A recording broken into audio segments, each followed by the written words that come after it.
안녕하십니까. 북한 김일성 대학 출신으로서 중국 유학 중이던 북한 청년 김금혁 씨가 펜앤마이크에 기고한 탈북 스토리를 요약 정리했습니다. 이 글을 읽으며 북한에서 0.1% 이내에 드는 한 젊은 엘리트가 세상을 보고 느끼고 고뇌하는 모습과 그의 속 깊은 생각을 엿볼 수 있어서 좋았습니다. 다음은 압축 요약한 내용입니다. 솔직히 나는 북한에서 살면서 가난한 적도 없었고 배가 고파본 적도 없었습니다. 많은 탈북민들이 증언하는 모든 어려움과 고난은 나를 피해갔고 할아버지와 아버지의 충성이 가져다준 혜택 속에서 매우 유복한 어린 시절을 보냈습니다. 2010년 1월 나는 중국 유학길에 올랐습니다. 고려항공을 타고 순안공항을 출발해 베이징 서우두 국제공항에 도착했습니다. 하필 바로 옆에 대한항공 비행기가 있었는데 너무 비교가 됐습니다. 북한에서 비행기를 탄다는 것은 큰 특권입니다. 19살 어린 나이에 그 특권을 누리며 한껏 들떠 있었는데 그 설렘과 자만심은 딱 2시간 만에 깨져버렸습니다. 서우두 공항을 뒤덮은 세계 각국의 비행기를 보면서 형언할 수 없는 비참함을 느꼈습니다. 부끄러움은 거기서 끝나지 않았습니다. 북한 유학생임을 한껏 티내기 위해 모두 단체복을 입고 있었고 가슴에는 김일성 초상화와 학교 배지를 달고 있었습니다. 그러나 서우두 공항을 통과하는 내내 그런 복장을 한 사람들은 우리밖에 없었습니다. 매우 부끄러웠습니다. 북한 내 최고 엘리트들이라고 자부하던 우리가 이 세상에 오니 아무도 아닌 존재가 되어버린 것 같았습니다. 발전하는 세상과 너무 동떨어진 곳에서 왔다는 것을 실감할 수 있었습니다. 유학생들은 매주 토요일마다 대사관에 모여서 일주일 동안 있었던 일과 만났던 사람에 대해서도 상세히 보고해야 했습니다. 대사관에 갈 때에는 왼쪽 가슴에 김일성 초상화를 반드시 달아야 했습니다. 그러나 아무도 그것을 지키지 않았습니다. 대사관 후문에 도착했을 때에야 서둘러서 초상화를 달았습니다. 북한 유학생들은 북한에서 왔다는 사실을 밝히는 것을 두려워했습니다. 택시를 타도 한국에서 온 유학생이라고 거짓말을 했습니다. 북한이 부끄러웠습니다. 그것도 아주 많이 부끄러웠습니다. 인터넷을 처음 사용하고 별 통제 없이 한국 드라마와 영화를 즐길 수 있게 됐습니다. 중국어를 배우기 위해 다른 나라에서 온 많은 친구들과 어울리며 친하게 지낼 수 있게 됐습니다. 그런 과정에서 북한에서는 절대로 알아서는 안 되는 여러 가지 정보를 접하게 됐습니다. 예를 든다면 김정일에게 아내가 4명이 있다는 것, 김씨 일가 대부분은 해외 유학을 한다는 것, 수백만 명이 굶어 죽어가던 고난의 행군 시기에 김정일이 소비한 꼬냑과 와인이 수백만 달러가 넘는다는 것 등 상상을 초월하는 사실들을 알게 됐습니다. 다들 처음에는 그런 정보를 믿지 않거나 강한 거부 반응을 보였습니다. 저도 그랬습니다. 우리 사회주의 공화국을 무너뜨리기 위한 제국주의자들의 선동으로 치부해버렸던 겁니다.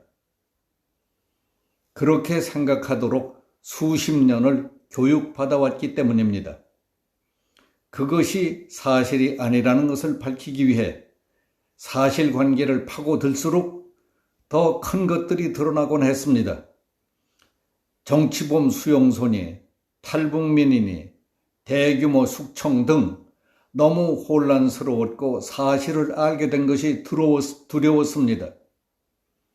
제대로 된 민주주의는 어떤 것인지, 인권은 무엇이고 자유는 무엇인지에 대해 알아갈수록 흥분과 공포는 늘 공존했습니다. 이 지점에서 유학생은 둘로 나뉩니다. 이 모든 것을 무시해버리고 처음부터 몰랐던 척 과거로 돌아가는 집단과 새로운 진실 앞에 분노하고 절망하며 북한 체제를 향해 울분을 토해내는 집단. 나는 후자였습니다. 북경대, 칭화대 유학을 마치고 북한으로 돌아가면 훨씬 좋은 미래가 그들을 기다리고 있을 것이고 정권의 비위만 잘 맞춘다면 영원히 고위층으로서의 삶을 영위할 수 있습니다. 후자를 택한다면 두려움 속에 살아야 합니다. 언제 발각될지 모르는 두려움, 가족에 대한 걱정, 정치범 수용소로 끌려가거나 총살을 당할 수 있다는 공포가 항상 곁에 있는 아슬아슬한 삶입니다. 나는 이 모든 것들을 알고도 그냥 넘어갈 자신이 없었습니다. 체제의 모순에 대한 의문이 하나 둘 풀릴 때마다 나라를 이 지경으로 만든 이들에 대한 원망과 분노를 고스란히 느꼈습니다. 친한 친구와 북한에 대한 얘기를 나누던 도중 김정일 그 XX놈이라는 말이 나도 모르게 튀어나왔습니다. 김씨 일가에 대한 분노가 쌓여 이미 돌이키기엔 너무 멀리 와버린 것이었습니다. 우리는 무슨 자격으로 지금의 이 호사를 누리고 있는가? 공부를 잘해서? 명문대생이라서? 집안이 좋아서? 우리가 누려온 모든 부와 행복, 기회는 과연 정당한 것일까? 나와 친구들은 그날 많이 울었습니다. 탈북민, 꽃제비를 다룬 다큐멘터리를 보면서 펑펑 울었고 정치범 수용소의 현실을 다룬 다큐멘터리를 보며 분노했습니다. 우리는 비싼 파스타를 먹고 한 끼에 200위안이 넘는 생일 파티를 할 때에 다큐멘터리의 그 어린 친구들은 먹을 것이 없어서 시장 바닥을 헤매고 다녔습니다. 정권에 충성하고 권력에 아부하는 부모님들 덕에 우리는 특권을 누리고 살았지만은 평범한 사람들은 권력이 없었기 때문에 또 부모가 그렇지 못했기 때문에 죽지 못해 살고 있었습니다. 꽃제비는 평양에도 있었습니다. 아주 어렸을 적 엄마 몰래 같은 또래 꽃제비를 집에 데려와 밥을 준 적이 있었습니다. 다 먹은 아이스크림을 달라고 구걸하던 친구였는데 남은 게 없어서 집에 가서 새 것을 주겠다고 하고 데려갔었던 겁니다. 그리고 남아있던 밥과 감자 반찬을 비닐봉지에 싸서 그 친구에게 주었습니다. 너무 행복해하는 그를 보내고 난 뒤 문 뒤에 숨어서 엄청 울었습니다. 그 반찬은 어머니가 상했다며 버리라고 했던 반찬이었습니다. 그것도 괜찮다고 받아가는 친구를 보면서 너무 불쌍해서 울음이 터져 나왔던 것입니다. 그 친구는 신발도 없었습니다. 어머니에게 물었습니다. 다 똑같은 사람인데 왜 저들은 저렇게 살아야 하느냐고. 어머니는 답을 하지 못하셨습니다.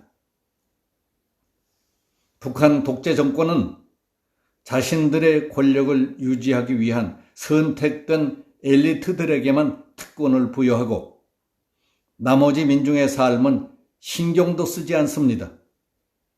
그들은 오직 감시와 통제의 대상일 뿐입니다.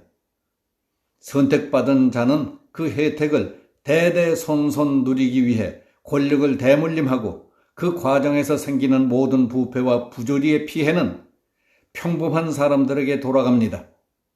힘이 강한 자는 힘이 약한 자를 병탄하고 빼앗고 자신보다 힘이 더 강한 자에게 아부하는 세상, 그것이 우리가 찾은 답이었습니다. 꼭 바꾸고 싶었습니다. 치열하게 공부하고 토론하며 새로운 세상을 꿈꿨습니다. 달걀로 바위치기라는 생각도 들었지만은 누군가 깃발을 들고 먼저 일어서지 않는다면 변화는 영원히 찾아오지 않을 것 같았습니다. 2011년 12월 19일 김정일이 갑작스레 사망했다는 뉴스가 온 세계를 강타했습니다. 수업을 듣던 모두에게 그 소식이 전해졌고 우리는 대사관에서 있었던 추모 행사에 참석한 뒤 바로 한자리에 모였습니다. 너나 할 것 없이 흥분된 상태였고 그렇게 축하 파티를 했습니다. 2012년 1월이 되자 북경에 음산한 기운이 맴돌았습니다. 평양에서 많은 보위부 요원들이 급파됐다는 소식이 들렸고 단둥에서는 나와 친하게 지내던 친구들이 갑자기 연락을 피하기 시작했습니다.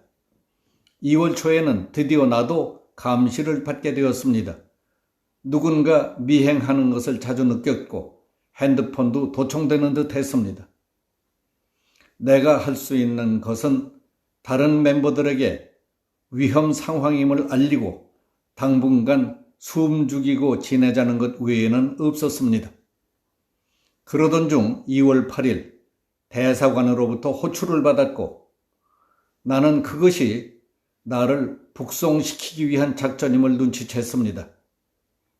그 길로 기숙사를 빠져나와 한국으로의 망명을 선택했습니다.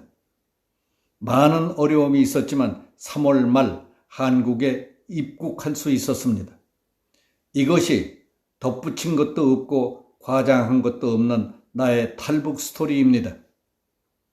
그러나 나는 여전히 같은 꿈을 꾸고 있습니다. 북한의 독재를 무너뜨리고 사람들의 기본적인 인권이 지켜지는 세상을 만들고 싶습니다. 3대에 걸쳐 독재가 이어지는 비상식적 상황을 끝내고 북한을 정상국가로 만들며 대동강의 기적을 통해 북한 사람들에게도 풍요로운 삶을 선물해 주고 싶습니다. 더 나아가 한반도를 통일하고 대한민국을 아시아의 패권을 가진 강대국으로 만드는 일에 일조하고 싶습니다. 내가 세상을 바라보는 기준에서는 분명 현실적인 꿈이라고 믿고 있습니다. 이상 중국에 유학 중이던 북한 최상류층 엘리트 김금혁 씨의 탈북에 얽힌 얘기를 간단히 정리해봤습니다. 여기서 마치겠습니다. 감사합니다.